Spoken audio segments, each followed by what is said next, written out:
La isla de Oahu duerme plácidamente bajo un amanecer tropical.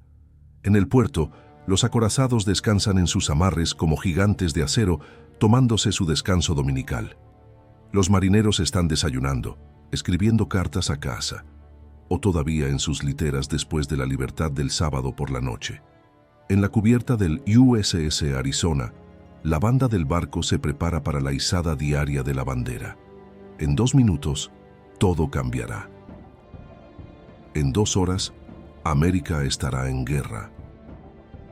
Este es el día que vive en la infamia. Esto es Pearl Harbor. Pero esta historia no comienza el 7 de diciembre. Comienza meses, incluso años antes, en los pasillos del poder en Tokio, donde los líderes militares japoneses se enfrentan a una ecuación imposible. La máquina de guerra de Japón en China está devorando los recursos que la nación insular no tiene: petróleo, acero, caucho. Estados Unidos controla el flujo de estos materiales, y en el verano de 1941, el presidente Franklin Roosevelt toma una decisión calculada que tendrá consecuencias catastróficas. Congela los activos japoneses en los Estados Unidos e impone un embargo total de petróleo. Es una guerra económica, diseñada para obligar a Japón a abandonar China sin disparar un tiro. Pero la cúpula militar japonesa solo ve 2 opciones: someterse a las exigencias estadounidenses y abandonar sus ambiciones imperiales, o atacar primero, paralizar la flota del Pacífico estadounidense y apoderarse de los territorios ricos en recursos del sudeste asiático antes de que Estados Unidos pueda responder. El almirante Isoroku Yamamoto, comandante de la flota combinada, entiende a Estados Unidos mejor que la mayoría de sus colegas. Estudió en Harvard, fue agregado naval en Washington y viajó por todo el país. Conoce la capacidad industrial de Estados Unidos, su potencial para la producción bélica. Se opone a la guerra con Estados Unidos, advierte a su gobierno de que Japón puede obtener victorias durante 6 meses, tal vez 1 año, pero no puede ganar un conflicto prolongado. Sus advertencias son ignoradas. Si Japón debe luchar contra Estados Unidos, argumenta Yamamoto, entonces la única esperanza es un primer ataque devastador que destruya la flota del Pacífico antes de que pueda responder, ganando tiempo para que Japón fortifique sus conquistas y fuerce una paz negociada. Es la estrategia de un jugador desesperado, y Yamamoto lo sabe, pero es un marino y ha recibido órdenes. El plan es audaz hasta el punto de la locura. 6 portaaviones cruzarán 3.400 millas de océano abierto sin ser detectados, lanzarán un ataque sorpresa sobre Pearl Harbor, destruirán la flota americana y escaparán antes de que Estados Unidos pueda organizar una respuesta. Todo debe salir a la perfección. La flota debe evitar ser detectada por aviones de patrulla y submarinos estadounidenses. El clima debe cooperar. Los aviones atacantes deben lograr una sorpresa total. Y lo más importante, los portaaviones estadounidenses deben estar en puerto cuando comience el ataque. Si cualquier parte de este intrincado plan falla, la fuerza atacante podría ser capturada y destruida, y la fuerza de portaaviones de Japón, el corazón de su poder naval, podría ser eliminada en una sola batalla. El 26 de noviembre de 1941, la fuerza de ataque parte de la bahía de Hitokapu en las Islas Kuriles. 6 portaaviones, Akagi, Kaga, Soryu, Hiryu, Shokaku y Suikaku, 2 acorazados, 3 cruceros, 9 destructores y buques de apoyo. 441 aviones, más de 10.000 hombres navegando hacia una batalla que ninguno de ellos entiende completamente que va a cambiar el mundo. La flota japonesa mantiene un estricto silencio de radio mientras cruza el Pacífico Norte, siguiendo una ruta elegida específicamente porque es evitada por la navegación comercial. Los marineros tienen prohibido arrojar basura por la borda que pueda dejar rastro. La flota reabastece combustible en el mar varias veces, una operación peligrosa en las agitadas aguas invernales, pero necesaria para mantener el elemento sorpresa. Todos los días, aviones de reconocimiento despegan de los portaaviones, buscando en el horizonte aviones o barcos de patrulla estadounidenses. No encuentran nada. El Pacífico está vacío, es inmenso, y la fuerza de ataque lo atraviesa como una pesadilla que se acerca en la oscuridad. Mientras tanto, en Washington y Hawái, las señales de advertencia se acumulan como nubes de tormenta, pero nadie las conecta en una imagen coherente. Los criptógrafos estadounidenses han descifrado los códigos diplomáticos de Japón, leyendo los mensajes entre Tokio y las embajadas japonesas de todo el mundo. Saben que las negociaciones se están rompiendo, saben que algo se avecina. ¿Pero dónde? La inteligencia militar americana cree que Filipinas o quizás las Indias Orientales holandesas son los objetivos probables. Pearl Harbor parece demasiado lejano, demasiado bien defendido, demasiado arriesgado para que Japón lo ataque. Es un fallo de imaginación que costará miles de vidas. El 6 de diciembre, el presidente Roosevelt lee un mensaje interceptado y le dice a un ayudante que parece la guerra, pero no sabe dónde ni cuándo. Nadie ordena que Pearl Harbor esté en alerta máxima. El 7 de diciembre comienza tranquilamente en Oahu.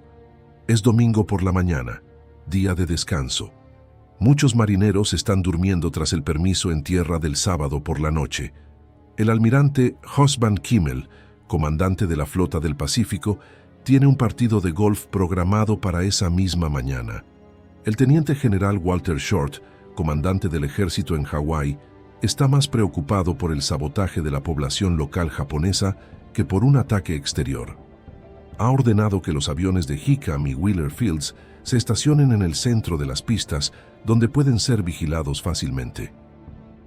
Es una decisión que los convertirá en blancos perfectos, incapaces de despegar, incapaces de dispersarse, blancos fáciles para el ataque entrante.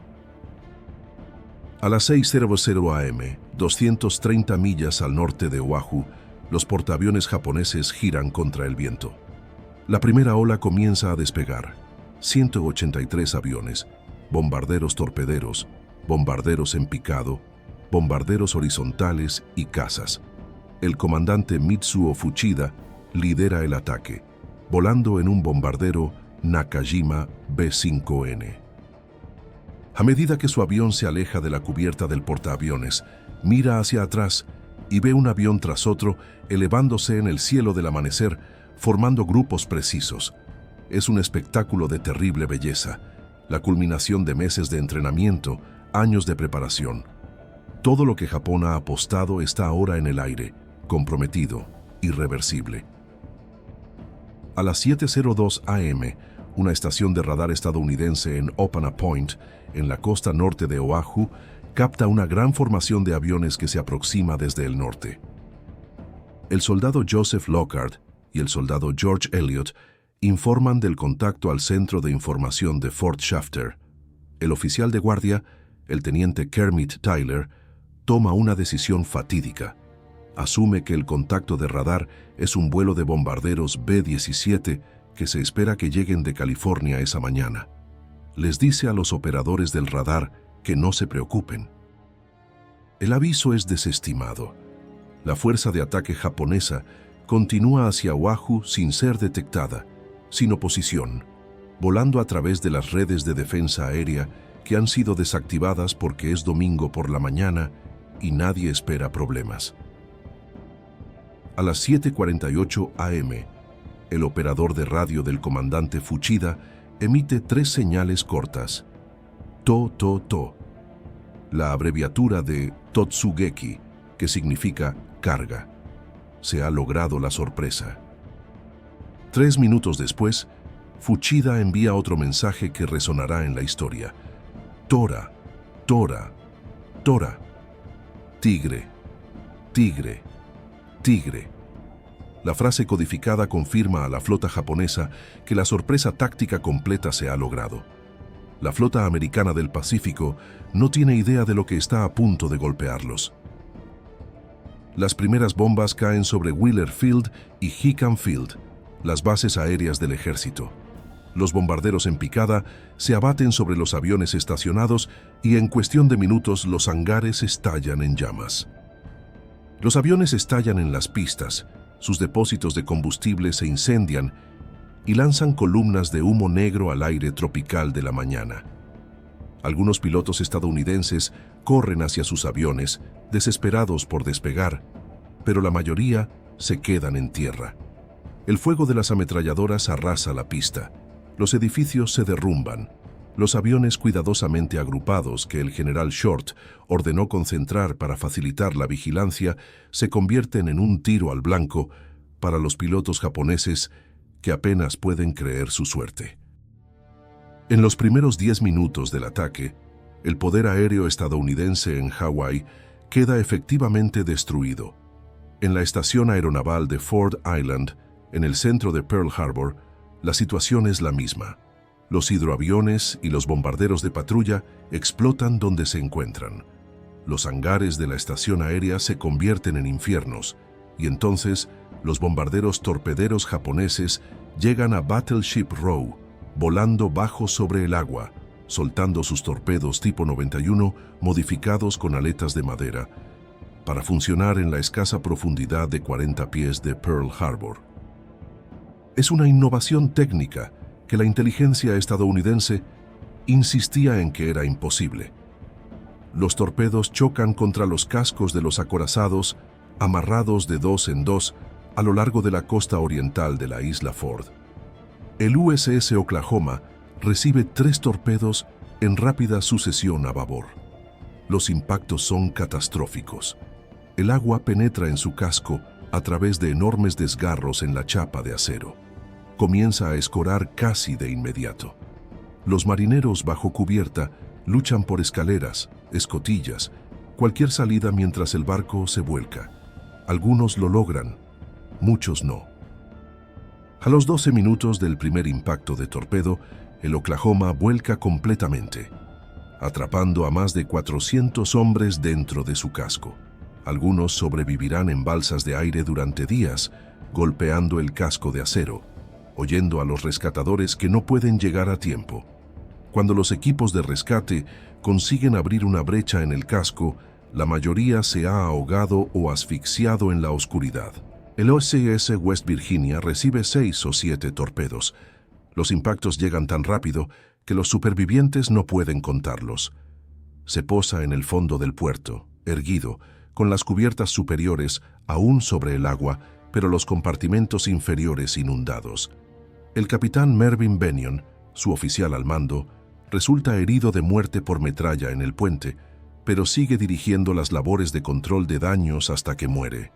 Los marineros luchan contra las inundaciones, contra los incendios y por salvar su barco, mientras las bombas siguen cayendo a su alrededor.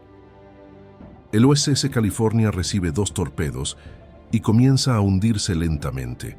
Su tripulación trabaja desesperadamente para evitar que vuelque como el Oklahoma. El USS Nevada, amarrado en solitario en el extremo norte de la Battleship Row, recibe un torpedo pero consigue ponerse en marcha. Su tripulación intenta lo imposible, llevar un acorazado al mar en medio de un ataque con una tripulación mínima y sin preparación. Y entonces llega el USS Arizona.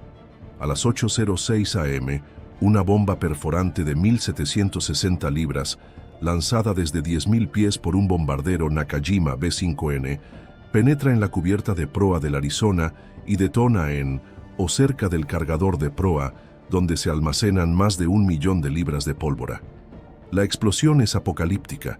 Una bola de fuego sale del centro del buque y se eleva cientos de metros en el aire. La explosión es tan potente que saca del agua el casco del Arizona, de 33.000 toneladas. La mitad delantera del barco se desintegra. La onda expansiva mata a los hombres de los barcos vecinos. Llueven escombros por todo el puerto. En 9 segundos mueren 1.177 hombres, casi la mitad de todas las víctimas estadounidenses en Pearl Harbor. El buque se hunde rápidamente, su superestructura se derrumba y el combustible se esparce en llamas por el agua. Los supervivientes nadan por el agua en llamas, con la piel ampollada y los pulmones abrasados por el calor. Algunos son sacados del agua por los marineros de los botes de rescate. Muchos no. El intento de huida del Nevada es heroico y trágico a la vez. A medida que se acerca a la entrada del puerto, se convierte en el centro de atención de todos los pilotos japoneses. Quieren hundirlo en el canal, bloqueando todo el puerto. Las bombas llueven sobre sus cubiertas. Se producen incendios en todo el barco. El puente está destrozado. Los cadáveres se amontonan en las cubiertas, pero el Nevada sigue avanzando. Su tripulación se niega a abandonar, dirigiendo desde los puestos de control de popa, luchando contra los incendios, tripulando los cañones, decidida a llegar a mar abierto. Los oficiales superiores que observan desde tierra se dan cuenta de que si el Nevada se hunde en el canal, toda la flota del Pacífico quedará atrapada. Le indican que se dirija a la playa. A las 9:10 de la mañana, el capitán del Nevada encalla deliberadamente su barco en Hospital Point, evitando que se hunda en el canal pero asegurándose de que no escapará al mar. Es una decisión desgarradora, pero la correcta. A lo largo del puerto, los actos individuales de valor se multiplican sin remedio. En el USS Maryland, el ayudante de comedor Doris Miller, un marinero afroamericano asignado a servir comida porque la Marina no permite que los hombres negros desempeñen funciones de combate, lleva a los marineros heridos a un lugar seguro y luego maneja un cañón antiaéreo para el que nunca ha sido entrenado, disparando a los aviones atacantes hasta que se le acaba la munición. Se convertirá en el primer afroamericano en recibir la Cruz de la Marina, y sus acciones ayudarán a iniciar el lento proceso de desegregación militar. En el casco volcado del Oklahoma, los marineros cortan el acero con sopletes y sacan a los supervivientes del interior del barco volcado mientras las bombas siguen cayendo a su alrededor. En el Hospital de la Marina, médicos y enfermeras trabajan sin pausa, realizando cirugías de urgencia en los pasillos, tratando quemaduras, heridas de metralla, huesos rotos, haciendo triajes y vendajes en condiciones que pertenecen a zonas de combate, no a suelo estadounidense. La primera oleada de ataques dura 90 minutos, pero a los hombres bajo fuego les parece interminable. A las 8:40 de la mañana hay una breve pausa. Los supervivientes esperan que todo haya terminado. Se equivocan. A las 8:54 am llega la segunda oleada. 167 aviones más. Esta oleada se centra en los buques que escaparon al primer ataque, en instalaciones e infraestructuras. Bombarderos en picada alcanzan al destructor USS Shaw en el dique seco flotante. Su cargador de proa explota en una explosión captada por los fotógrafos que se convertirá en una de las imágenes más icónicas del ataque. El destructor USS Cassin y el USS Downs, también en dique seco, son bombardeados y arden tan intensamente que se funden en retorcidas esculturas de metal. El Pennsylvania, buque insignia de la Flota del Pacífico, sufre daños pero sobrevive. Al otro lado del puerto, los tanques de almacenamiento de petróleo se libran de sufrir graves daños, un golpe de suerte que resultará crucial en los próximos meses. A las 9:45 am, la segunda oleada se retira. El cielo se va despejando poco a poco, salvo por los cazas estadounidenses que consiguen despegar. El fuego antiaéreo cesa. Cesan las explosiones. Lo que queda es humo, fuego y devastación a una escala que Estados Unidos nunca ha experimentado en su propio suelo. El comandante Fuchida sobrevuela Pearl Harbor en su bombardero, evaluando los daños, considerando si recomienda una tercera oleada de ataques. Debajo de él, el puerto arde. 5 acorazados están hundidos o hundiéndose. 3 más están dañados. Múltiples buques más pequeños son destruidos. Los campos de aviación están destrozados. Desde cualquier punto de vista, es una victoria táctica impresionante. Pero Fuchida también puede ver lo que no ha sido destruido. Los tanques de almacenamiento de petróleo están intactos. Las instalaciones de reparación, los diques secos, la base de submarinos, todos sobrevivieron con daños mínimos. Y lo más crítico, los portaaviones americanos no están en puerto. Enterprise, Lexington y Saratoga están en el mar, intactos, su poder de ataque intacto. Fuchida recomienda un tercer ataque para terminar el trabajo, pero el almirante Chuichi Nagumo, al mando de la fuerza de portaaviones, se niega. Ha logrado su objetivo principal. Su fuerza ha tenido una suerte increíble, sufriendo pérdidas mínimas. No va a forzar esa suerte. A las 13:00, los portaaviones japoneses viran hacia el noroeste y emprenden el regreso a casa. Dejan atrás un puerto en ruinas, pero un enemigo herido, no destruido. El recuento final es devastador. 2.403 estadounidenses muertos, 1.178 heridos, 4 acorazados hundidos, Arizona, Oklahoma, West Virginia y California. 4 más dañados, 3 cruceros dañados, 3 destructores destruidos, 188 aviones destruidos, la mayoría en tierra. Es una catástrofe, pero no es el golpe de gracia que Japón necesitaba. Los portaaviones sobrevivieron, las reservas de combustible sobrevivieron, la base de submarinos sobrevivió, y algo más sobrevivió que Japón no anticipó: la determinación americana. La predicción del almirante Yamamoto sobre el despertar de un gigante dormido resultará profética, aunque puede que nunca dijera esas palabras. Lo que sí dijo en una carta escrita después del ataque fue más escalofriante.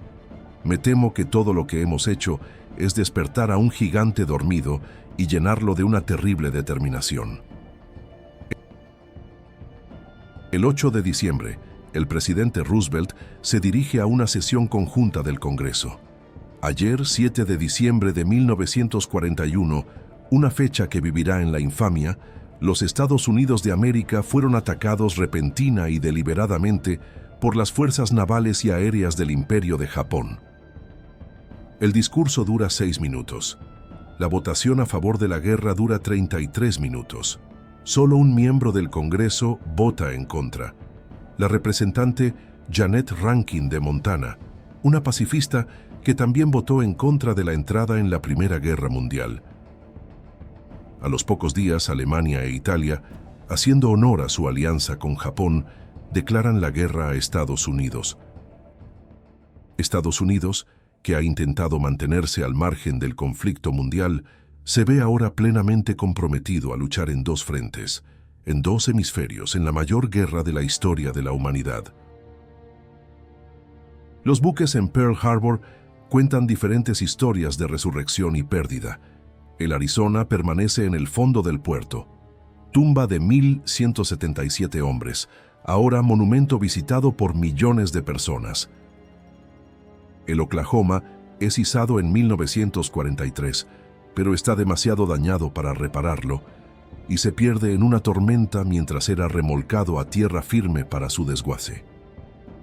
Pero el West Virginia, el California y el Nevada son izados, reparados, modernizados y vuelven al servicio.